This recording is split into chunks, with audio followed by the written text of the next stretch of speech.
First part of the story got deleted, so I'm gonna shorten it.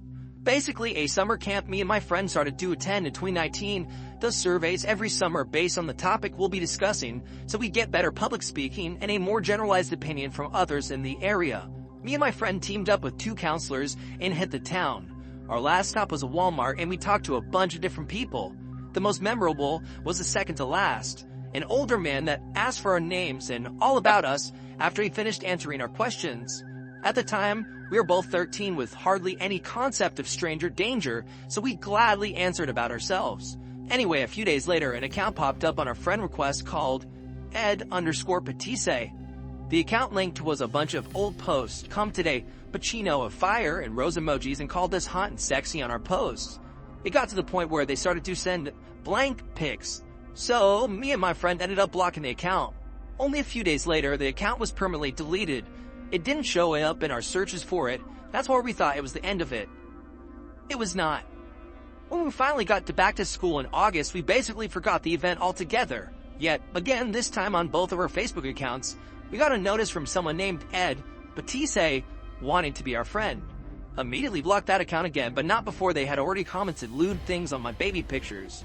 Commented on how pretty my baby blonde hair was, how I looked good in short dresses, etc. After that, we both talked to our parents about the situation, and other than keeping our accounts private, there wasn't much else we could really do. The cop shrugged and said just to take the app down completely, but hey, we're teens. Of course we didn't do that. Over the years, till around the end of 2021, this man kept sending friend requests from different accounts with similar variations of their names, which was a bit stupid, but whatever. Though, at the beginning of 2022, this is where it starts to get really creepy.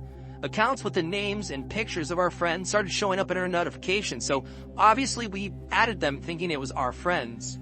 We were wrong. Almost immediately, most of our posts had likes or comments on them from this account, and there were multiple DMs of blank pics from both of us. We blocked the accounts again. This became a reoccurring cycle. An account with friends info, pictures, and mutual friends would get hacked, stolen, duplicated, etc., just so they could friend us again and again without us worrying too much about it. Finally, it got to the point we stopped adding people from our school at all, even friends. The final time this happened was this summer of 2022. The swarm of fake accounts had stopped roughly 2 months prior, and seeing as this friend request looked legit by a school friend, I decided to try it out. My friend didn't, she was still very wary, but I decided to give it a shot. The compromise was to fully delete our socials and get new ones if this account turned out the same. I was definitely a stupid 17-year-old, but try not to judge me too harshly. But this account didn't spam our pictures, didn't DM us blank pics, just interacted with us like any normal school kid would. A like here and there on a new post, a like on a story posted, never commented on posts. So finally we thought it was over. Haha, wrong. Strange things started to happen and became more of an intentional thing than a coincidence. I would post a picture of me and a friend at the park. A couple minutes later, a white truck pulled up in the lot, eerily close to my car, driver's side door. But we tried not to think too much of it. There were still a few spaces over. Me and my friend were in the swings, basically straight line of sight of the parking lot. The truck lights remained on, pointed at us for a long time. It got to the point that me and my friend finally started getting worried and anxious, so we hopped up from the swings and decided to take laps around the park instead. The car was far too close to mine for us to be comfortable chancing getting to it in time. Mind you, it was 10 p.m. at night, so we were the only ones there. We waited and roamed the park for nearly an hour before the truck finally drove away. That's when we raced to my car and I drove home, looking behind me frequently just in case. This happened in early June, and it kept happening. I didn't really notice it, thought it was a one-off occurrence. It never dawned in my head that it happened after I posted pictures of said where I was with friends. But I started to see a white truck just about anywhere I posted about. Even one that would wait outside my high school when I posted a story about my walk to my mom's store only a mile from our school. Again, young and dumb, I didn't think the worst of it. I thought it was a parent waiting for a kid, plus there was a bunch of people that own all kinds of variations of white trucks in my town, so I never put much worrying into seeing them all the time. My friend never mentioned any white truck, and if we were together, we rarely saw any of them.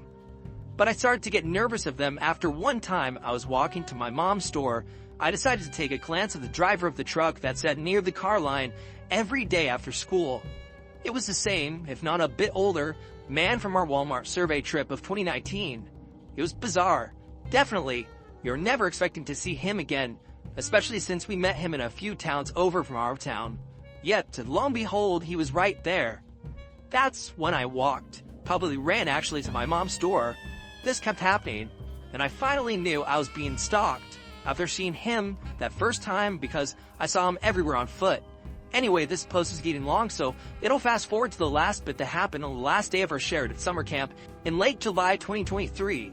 At this point, I was still 17, and since I was older than most of my new campers, I might as well have been considered a staff member. I drove kids to camp and home every night, and they paid me for the gas money, so I was cool with doing it. Didn't bother me since they were the same town as me, and there was others farther away from the counselors typically drove me home.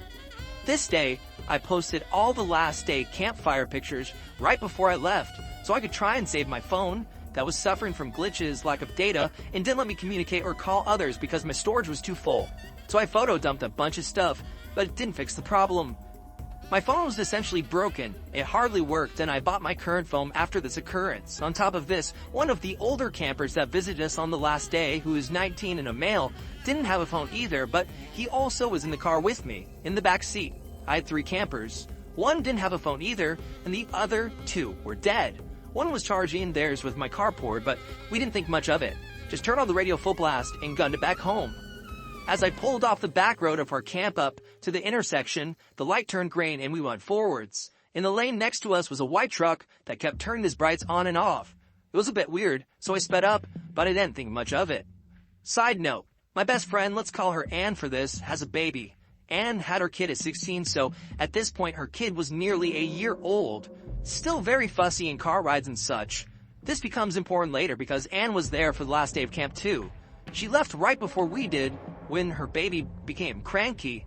Eventually, I didn't see the white truck behind me anymore, so I slowed down a bit. It was nearly 9:30 at this point, late enough for the highway between our towns to be essentially empty.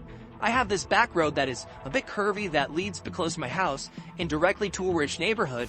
It's the streets I typically take to get back to my house from camp if I had no one to take home, and everyone that was regular in my car called it a detour. It was quite pretty, with a bunch of full evergreen trees and wildlife. The kids, not really kids, but they acted like it, who was 13F, 15M, and 15M in the back were begging me to go on the detour since it was the last day of camp. So I caved in and hit on my blinker, turning right onto the back road. Now listen, I'm not the safest person out there. Don't judge me. I'm still basically a kid too. But all the ones at the back loved to hang out the windows on the back road. So I let them stick their heads out of the sunroof, sit on the windowsill while holding the bars on top of my car. I went slow, under 10 miles an hour, just so they could do it and not worry about them getting hurt.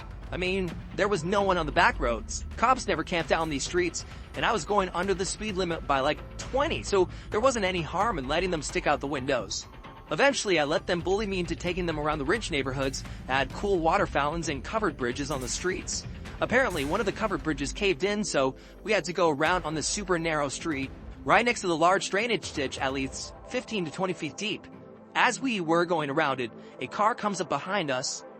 I assumed it was one of the people who lived in the neighborhood, so I was gonna speed up to let them get to their house. Finally, we came to the four-way of the rich people's street.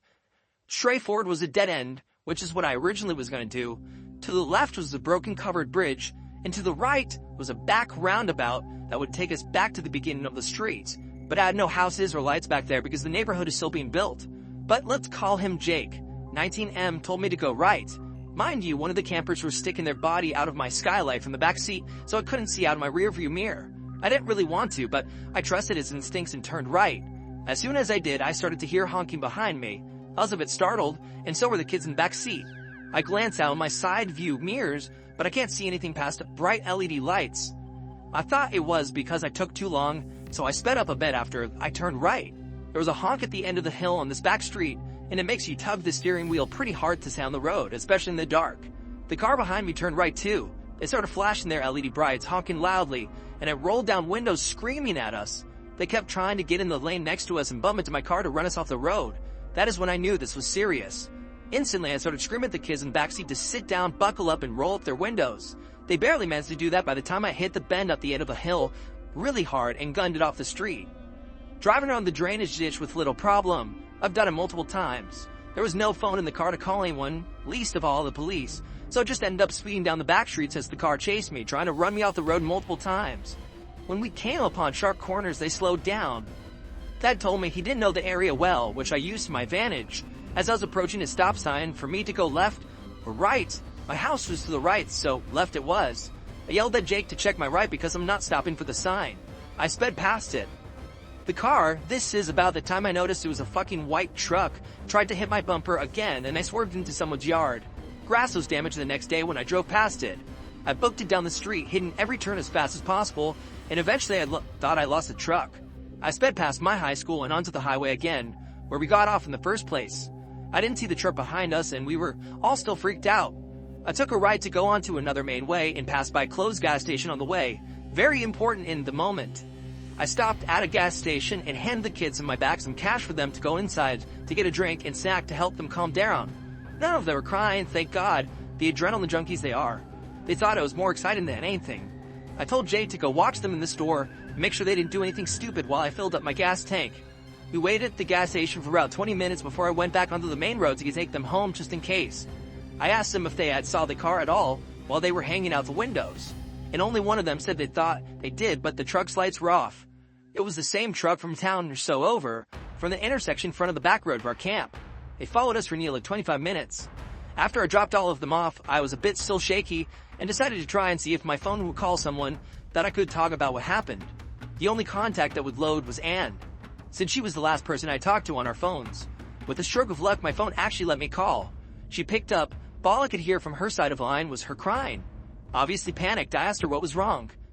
And lo and behold, she shares a story eerily similar to what just happened to me. Apparently, Anne's baby started crying so loud she could barely focus on the road, so she pulled into the closed gas station I mentioned earlier. Right outside our high school I sped past.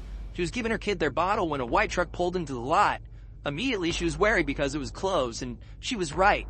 Less than 30 seconds later, this truck parked horizontally in front of Anne's car to block her in. She immediately started the car again, locked her doors, and pulled off over the grass curb, blocking her from the street. She was not chancing her baby at all. Anne told me the only thing she remembered was a man that we had saw years ago in the Walmart, his eyes staring at her like she was just a piece of meat for him to have. As she raced home, the truck caught up to her. She turned on her back road, running out of gas, and the truck started to flash its lights, honk, run her off the road the entire time. But a couple streets before hers, a little red car pulled out in front of her and started to brake check her as the white truck tried to hit her from behind. It was a mess. She took a chance, sped up, and swung onto her street to at least lose the red car. The truck booked it after her. Apparently, both of her older brothers were waiting outside for her with some of her friends to help her bring in the stuff for the baby. Upon seeing this, as she pulled into her driveway, the white truck sped off. If her brothers weren't outside, that would have been a different story. But anyway, long story short, that truck that follows me all the way back had an accomplice in a red car that followed my friend Anne. When they couldn't catch me, they went for her. Both me and Jake suspected that because I didn't go onto the dead end where the man could have cut me off. That's probably why it suddenly got violent so quickly. If you want more of my story times that sound a bit crazy but sadly true, comment below. Edit. I never mentioned what happened after this, but the man in the white truck and the other in the little red car were found a town over when there was footage taken of them attempting to kidnap a 7-year-old off a porch and being attacked by their dog. Along with this, we found out there had been several sightings of a white truck around our town following others doing similar things days after it first happened to us. Following cars had a similar description to my friend's and I's car. Our reports were officially filed after we saw the information of the car on Facebook, along with the identity of the man that had stalked us for years. It took years to get rid of them, but we now don't have to worry about the men anymore.